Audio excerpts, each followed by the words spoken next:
After my sister told a story about me that wasn't true, my dad removed my belongings and even my child's things and told me, "You need to leave." My sister just smiled and said, "I hope things work out for you." So we walked away. What none of them realized was that within 3 days, everything was going to shift in a way none of us expected. I'll never forget how my dad looked at me that night. It wasn't frustration, and it wasn't sadness. It was distant, like I wasn't important in that moment. That isn't the expression you ever imagine seeing from your father, especially while you're holding your toddler's hand and unsure where you're going next. I never thought it would turn out like this. I didn't expect to end up living back in my parents' home at 32 years old with a 3-year-old and no job. Life fell apart faster than I could fix it, and staying with them was my final option. We had moved in 2 months earlier. It was supposed to be temporary, just until I could secure a new job, save money, and set up daycare. My mom welcomed me like she always had, but Monica, my sister, made her annoyance obvious from the start. She and her husband were already living there with their daughter after a failed house purchase. So there were 3 families in one house, and one of those families was clearly unwanted. From the first week, she kept making comments saying it was unfair that Mom cooked for me too, or watched my son while I went to interviews. She would speak loudly on purpose, asking her husband if maybe they should quit their jobs too so they could get free meals and free babysitting like I did. I ignored it. I tried to stay out of the way, keep the house clean, and avoid conflict. But Monica doesn't let go of resentment. She could not stand that our parents were offering me help, especially financially. Her bitterness felt constant. I simply didn't realize how far she would go to push me out. The day everything happened seemed normal. I took my son to the park after breakfast to stay out of the way. When we came back, the house was strangely silent. My mom stood in the kitchen, not making eye contact. Then my dad walked out of my room, holding an envelope like it was evidence. He didn't yell. He didn't ask any questions. He just said, "You stole from us. Get out of my house."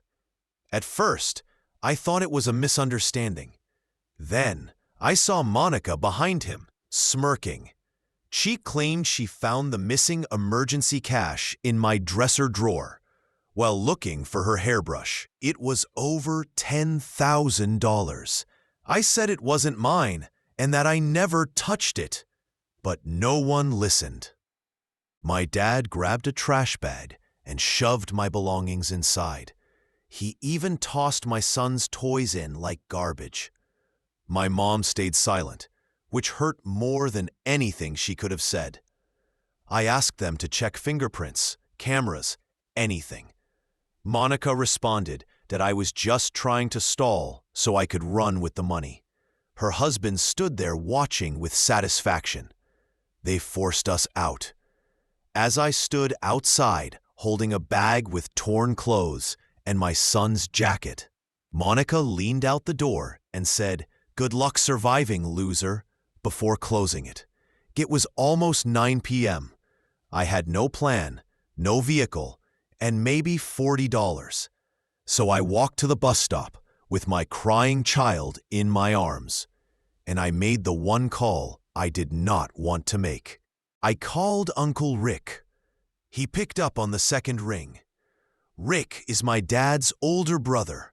He's the successful one. Big house, no kids, divorced, private golf membership. We hadn't seen each other much in the last year, but I always remembered how kind he was to me when I was younger. I told him everything, every detail, every ugly part. He didn't hesitate.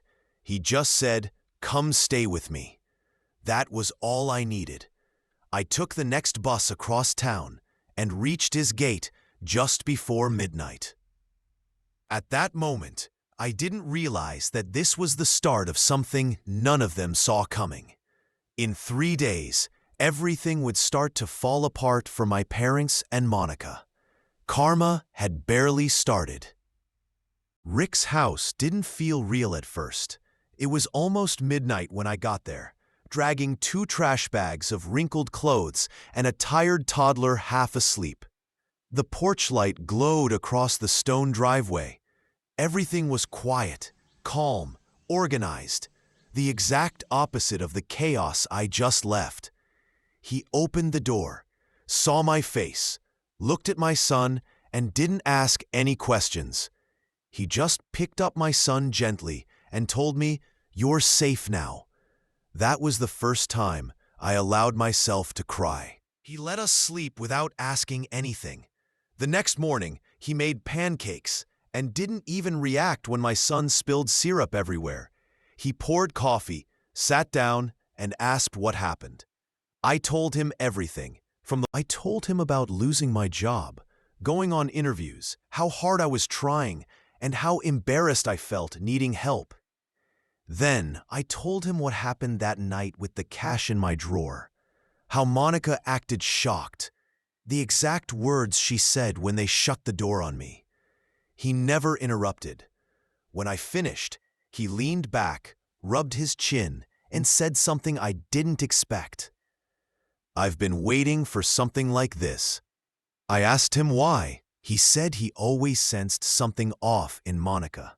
He'd noticed that cruel streak in her since she was a teenager, but she always pretended to be innocent when it mattered. Then he told me my parents had been making questionable financial choices lately, pulling too much from the family business, skipping budget meetings, suddenly asking for small loans like nothing was wrong. Right then, he picked up his phone and made a call. I didn't hear most of it, but I heard enough. "Freeze access, family dividends, audit begins today." He hung up and looked at me calmly. "You don't need to prove anything. Just wait. The truth hits hard when it finally lands." The next 2 days were quiet, almost too quiet. I helped around the house, took my son to the garden, tried not to think about what Monica was probably saying about me. I imagined her playing victim, pretending she caught me red-handed. My mom would be crying. My dad wouldn't care. He didn't hesitate when he threw me out. But Rick was planning something. He was always on the phone. When I asked him if something happened yet, he always just said, "Soon." On the 3rd day, he came home early afternoon, tossed his keys on the counter, and told me to get dressed. "We're going to your parents." I didn't want to go. I told him there was no point. They already showed me exactly who they believed. But he wasn't asking for an opinion. He just said, it's time they see who they chose to trust over their own daughter. We drove to the house. Monica's SUV was there. My mom's car too. My dad's truck was gone. The front door was slightly open, like someone had left in a rush. Rick told me to stay in the car with my son. He said this part wasn't mine. Then he walked up the steps like he owned the place.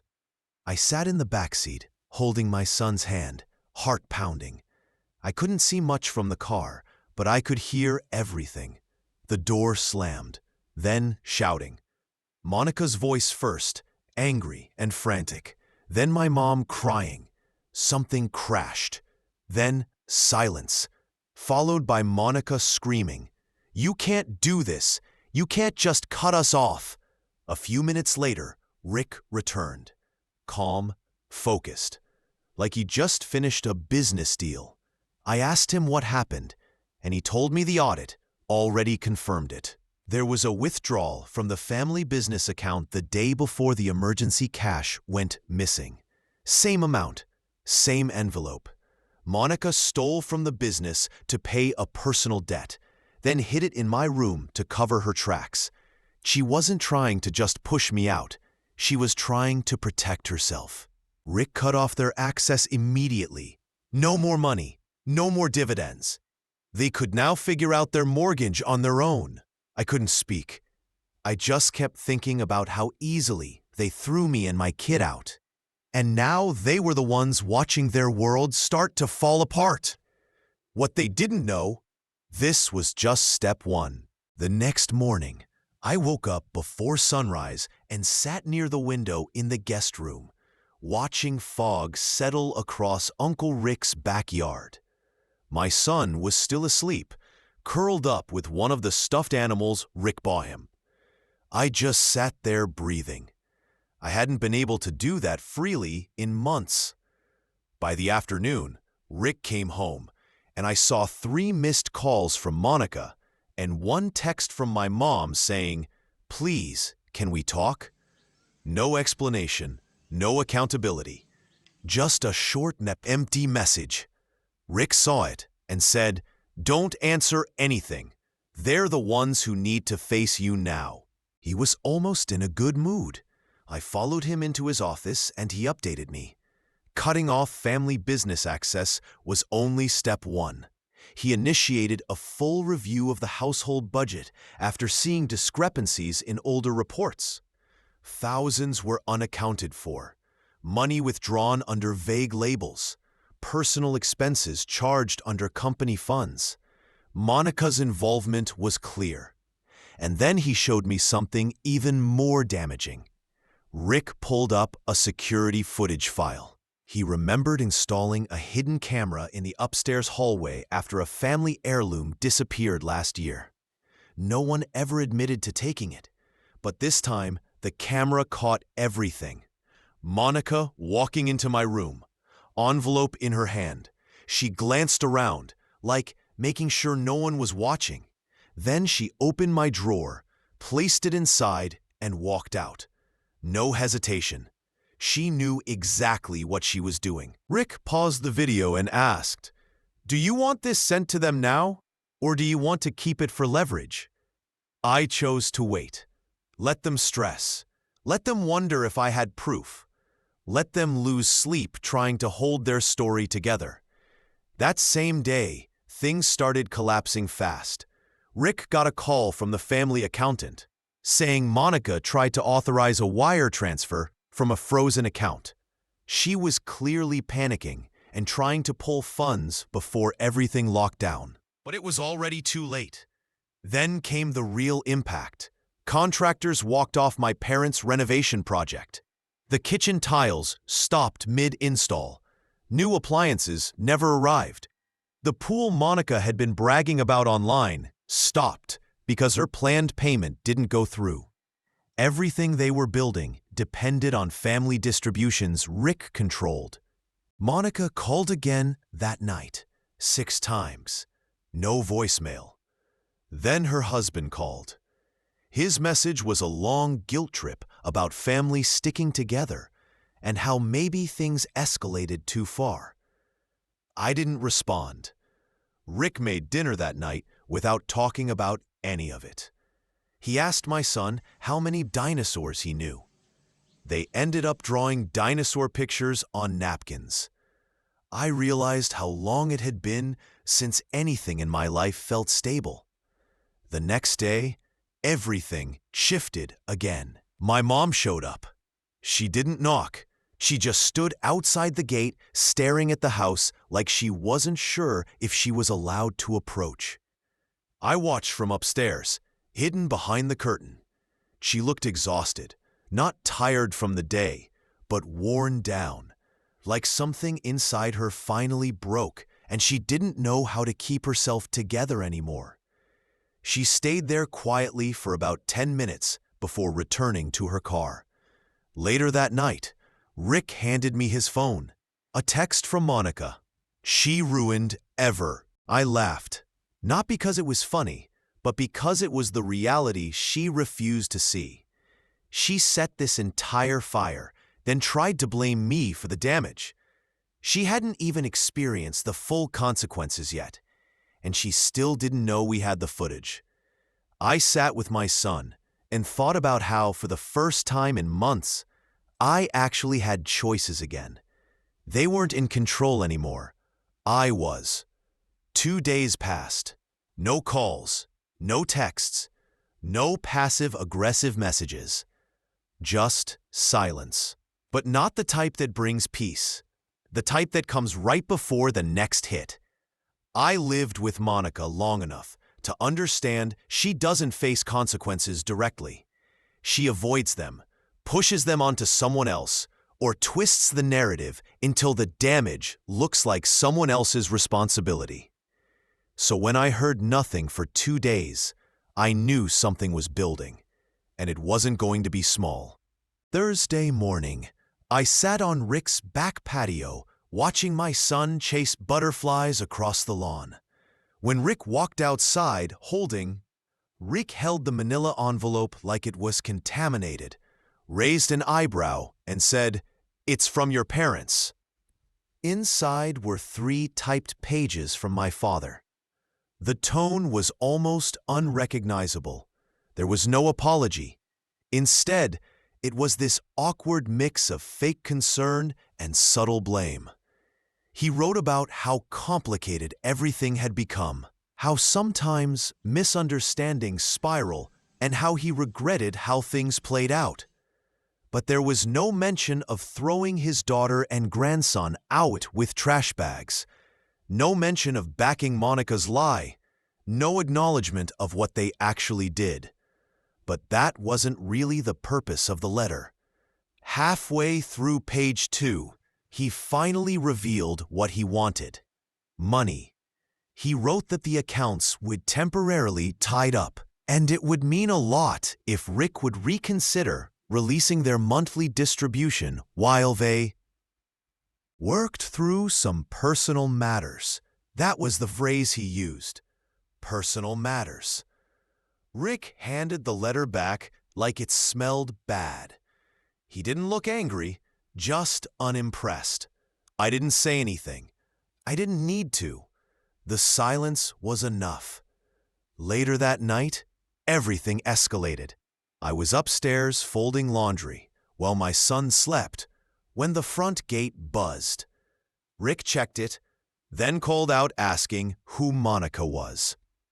I stood at the top of the stairs and watched through the front door window as he let her in. She walked in like she was trying to stay collected, but couldn't. The usual polished look, perfect hair, flawless makeup, rigid posture was gone. She looked like she hadn't slept in days. The second she stepped inside, she started talking. She said things were bad. The contractors walked off her renovation. Her husband's job was in trouble because Rick had informed their partners about the misuse of company funds. Their credit cards were locked. The accountant wasn't responding, and Mom wasn't speaking to her. Dad blamed her for everything: the audit, the frozen accounts, the family embarrassment, and losing access to the country club. She said she felt like she couldn't breathe anymore, like her entire life was collapsing. Then she did what I never expected. She confessed. Right there in Rick's living room, she admitted everything. She said she took the money from the family account. She planted it in my drawer. She waited for the perfect moment to find it. She said she wanted me gone, that she'd had enough of Mom talking about how strong I was, or watching Dad quietly slip me grocery money, like it was nothing. She said she was tired of being the invisible one, married, employed, and still treated like the second daughter, the backup. She then looked at me and said she didn't think it would go that far, that she never intended for Dad to actually throw me and my son out. She said she was just angry, just trying to force me to leave. I didn't say anything. Neither did Rick. We let her talk. We let her unravel. When she finally looked up at us waiting for a reaction, Rick walked to his desk, opened a file, and pulled out a still frame from the security camera. Monica mid-motion planting that envelope in my drawer. He slid it across the table silently. Monica stared at it for a long time. She didn't even attempt to deny it. She just asked, "You had this the whole time?" Rick nodded and said, "We weren't waiting for revenge. Sometimes it's better when people destroy themselves without you doing anything." She looked at me again and asked what I wanted. I told her I didn't want anything from her. Not money, not forgiveness, not an attempt to fix what she broke. Because it didn't matter anymore. It was no longer about what she did to me. It was about what she did to herself. I walked back upstairs, closed the door, and sat next to my son, peacefully sleeping. Downstairs, Monica was learning what it felt like to lose everything she thought she controlled. And Rick hadn't even played his last card yet. Monica never returned after that. She left quietly, got in her car, and drove off like she was trying to escape her own consequences. I assumed that was the end. I assumed she'd run back to my parents' house, and they'd try to fix it behind closed doors. But I was wrong, because something in her completely broke. The next night, my mom called Rick. This time he answered on speaker while I sat next to him. She sounded defeated. Not angry, not dramatic, just empty.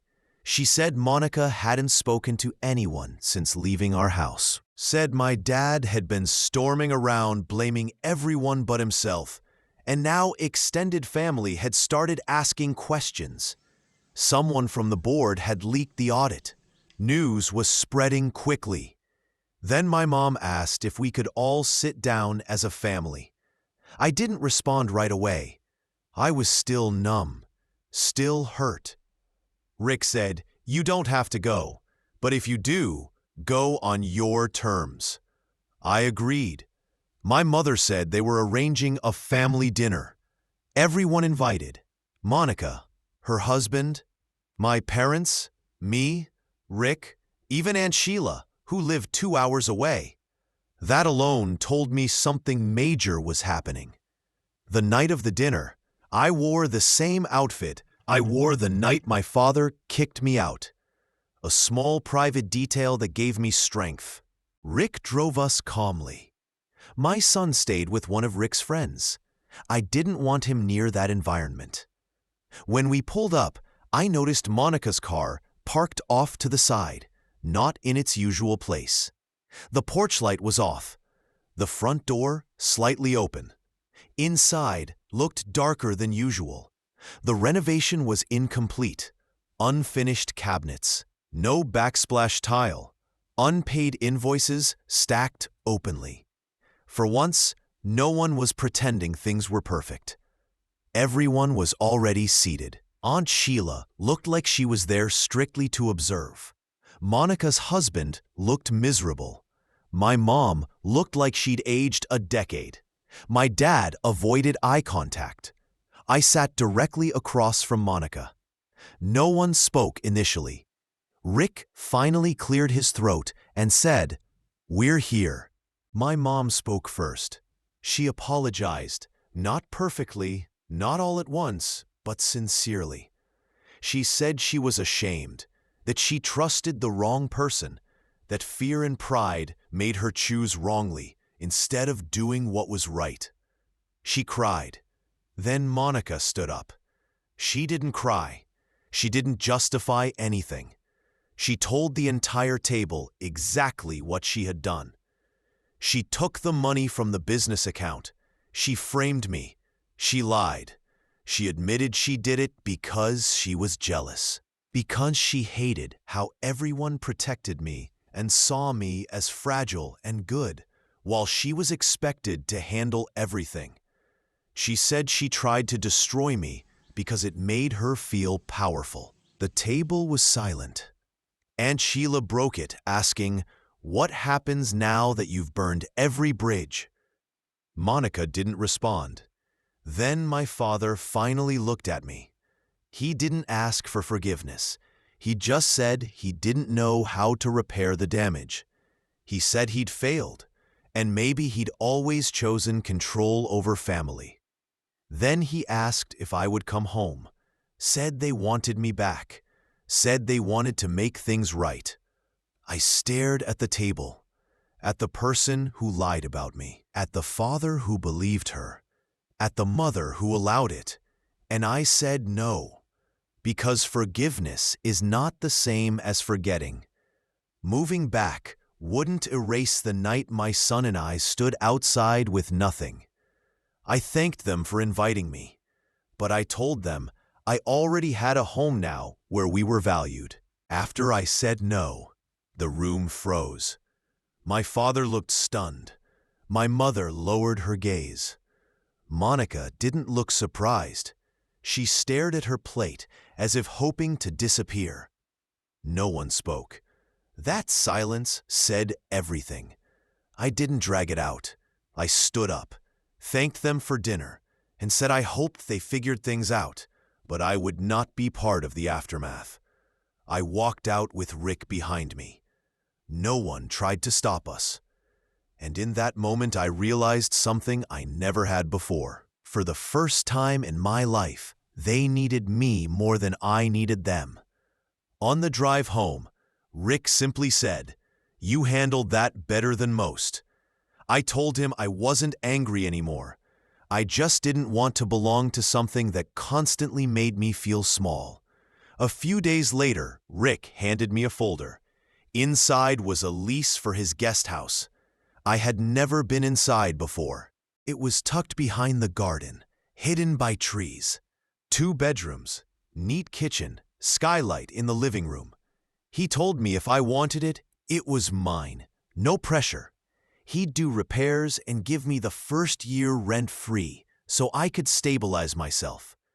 I asked why. He said, "I watched you survive on scraps, while the people who should have helped were too busy keeping score. You deserve room to breathe."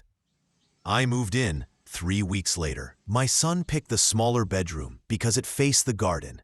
Every morning, he watches the birds while eating breakfast. He's laughing more, sleeping better. I found a remote part-time job for a small accounting firm. Not glamorous, but consistent. I'm building a life on my terms. I haven't heard from Monica since. A cousin mentioned she and her husband sold their SUV and moved into a cheaper rental. The renovation at my parents' house was never completed. Contractors filed complaints for unpaid bills. The bank flagged something on my dad's taxes, something Rick had been warning him about for years. They're struggling quietly. They haven't reached out. I think part of them still expects me to eventually return out of guilt or old family loyalty, but I'm not that person anymore. I didn't get revenge. I got freedom. I didn't expose Monica publicly. I didn't take my parents to court. I didn't need to. Their lives fell apart without me doing anything, and I didn't lift a finger. Sometimes I drive past that old house, not out of spite, just curiosity. My son doesn't remember it. He asks who lives there, and I just say, some people we used to know. I don't carry anger anymore, not because I've forgotten, but because I've healed. And healing doesn't mean pretending nothing happened. It means choosing better anyway. I let go, but I never went back.